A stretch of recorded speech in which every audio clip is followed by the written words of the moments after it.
And thanks Natalie Hollins from Crime Stoppers. And the police are asking the question, who's fencing fences? As a large quantity of fencing material was located by the police department recently. If you've been missing fencing material from your home or business, you can contact the police and help them out with this case at 712-6077 or 712-6037. For any information, they would appreciate it. And VITEMA wants to make sure you're ready for action in the event of a tsunami. Let's take a look. Today what we're announcing is the VI Alert system. VI Alert is the territory's all hazards alert and notification system. This is a web-based portal that offers one-stop access to both local and federal emergency management agencies to provide emergency information through a number of gateways, which include cell phones, landlines, text messages, emails, faxes, and also postings on the web. So it's comprehensive in terms of what we can do. It's a system that will allow the public to register with VI Alert and at the same time receive alerts for all hazards across the board with respect to emergency management.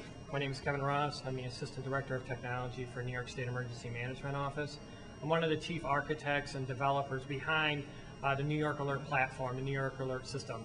It is a completely state-owned system. It was actually developed by the state of New York, and it was primarily used for notifications to the public in the event of a disaster or emergency and non-life threatening issues throughout the state. Today, our system has grown. It's coming up to its 5-year anniversary. We have about almost 7 million people that are actually within our system. We do thousands of alerts per day, so the system has been expanded to do that. And one of the things that was brought to our attention by Mark and by VITEMA was, could this technology and could this system be exported to be used for the Virgin Islands? So we started on this process back in March, and as of today, we're actually launching the first iteration, as we like to say, of VIAlert.gov. The VIAlert.gov website is pretty much one-stop shopping to allow emergency managers, public safety officials to actually send out life safety information to the public in the event of an emergency. When we come back from this break, we'll take a look at your Caribbean report for tonight.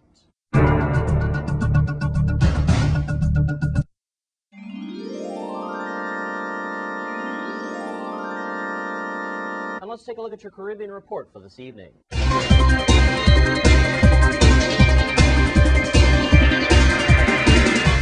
Health authorities across the Caribbean are finding the same results. From Key West to Trinidad, reports of dengue fever are on the rise. Due to the warm air and the high percentage of moisture, mosquitoes are breeding at astronomical proportions, with nearly 50,000 possible cases and 51 deaths reported total across the Caribbean as the Pan American Health Administration is spreading themselves thin. And Barbados and China established diplomatic relations on May 30th of 1977. And this week, during a courtesy call between Senator Maxine McLean and Yang Jiechi at the Ministry of Foreign Affairs in Beijing, Yang noted that the potential for developing tourism was far from being fully tapped and stressed that there was a need to collaborate more in that area. He acknowledged that the geographical distance could be a hindrance, but he hoped the representatives in the industry in Barbados would work even harder to sell their product to his country. The minister also promised that his government would encourage more Chinese tourists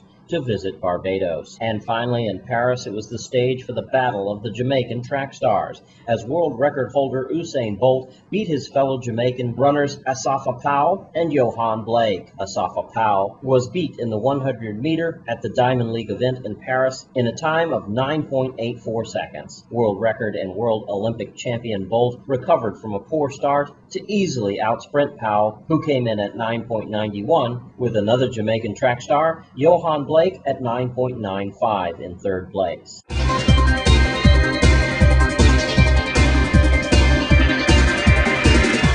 And that's your Caribbean report for tonight. And recently there was a seminar held at the University of the Virgin Islands on St. Thomas to address climate and temperature changes. Lee Carl covers it. Collaborative response to public health challenges linked to climate changes impacting the Virgin Islands and the Caribbean. There was a special event at Government House.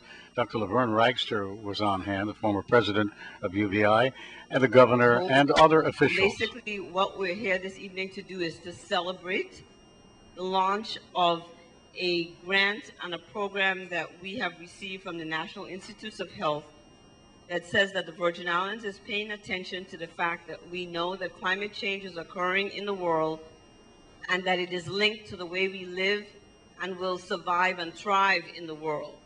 And the part of the linkage that we're looking at is with public health. That means that it impacts all of us. We specifically are interested in trying to figure out how we can craft interventions and messages that will allow the people of this territory to take the impacts from climate change that are linked to dengue fever and to ciguatera and to adapt to those changes in such a way that we don't have a completely negative experience. As the executive summary of the framework document prepared by the Caribbean Community Climate Change Center for CARICOM for their heads of state when they met for their first Congress, as it states, global climate change is the most serious threat to sustainable development facing small islands. But we really proceed at our peril if we address the natural, the environmental, the economic, and even the social factors if the issue of health and health equity is not an integral part of that discussion. Likewise, any work on health equity or health disparity elimination is incomplete and would fall short of its goal without incorporating the challenges posed by climate change. In St. Thomas, Lee Carl for News Channel 8. Thanks, Lee Carl. When we come back from this break, we'll take a look at your Sports 411.